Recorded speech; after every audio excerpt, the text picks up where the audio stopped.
ভোর 4:30 বিকট শব্দে কেঁপে ওঠে ভবন ও আশপাশ। সিসিটিভিতে ধরা পড়ে ভয়াবহ মুহূর্ত।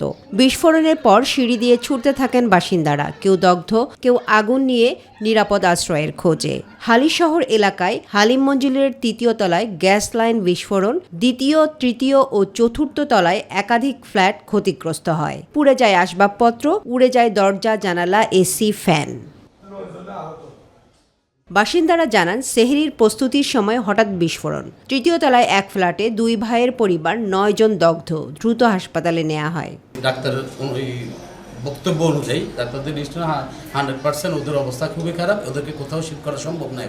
অগ্নিদগ্ধ 9 জনকে ভর্তি করা হয়েছে চট্টগ্রাম মেডিকেল কলেজ হাসপাতালের বার্ন ও প্লাস্টিক সার্জারি ইউনিটে। চিকিৎসকরা জানান, 3 জন শতভাগ, একজনের 80% দগ্ধ, বাকিদের অবস্থাও সংকটাপন্ন।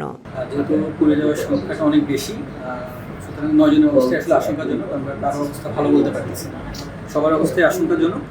চিকিৎসার যে ট্রিটমেন্ট প্রোটোকল সেটা অনুযায়ী আমরা চিকিৎসা দিচ্ছি, পরীক্ষা নিরীক্ষাও দেওয়া হয়েছে। এখন বাকিটা আসলে উপরওয়ালার হাতে, আমরা আমাদের পক্ষে যতটুকু সম্ভব ততটুকু করতেছি। প্রায় 1 ঘন্টা পর আগুন নিয়ন্ত্রণে আনে ফায়ার সার্ভিস ও সিভিল ডিফেন্সের 4টি ইউনিট। প্রাথমিকভাবে ধারণা, গ্যাস লিকেজ বা চুলায় জ্বালানো আগুন থেকে বিস্ফোরণ হয়।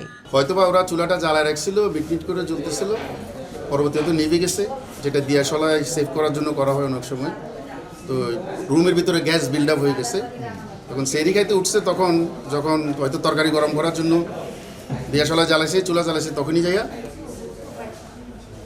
বিস্ফোরণ হয়েছে। তবে স্বজনদের দাবি, বৈদ্যুতিক শর্ট সার্কিট থেকেই দুর্ঘটনা। প্রকৃত কারণ জানতে তদন্ত কমিটি গঠন করেছে ফায়ার সার্ভিস। তামান্না সাদিকা, মাই টিভি।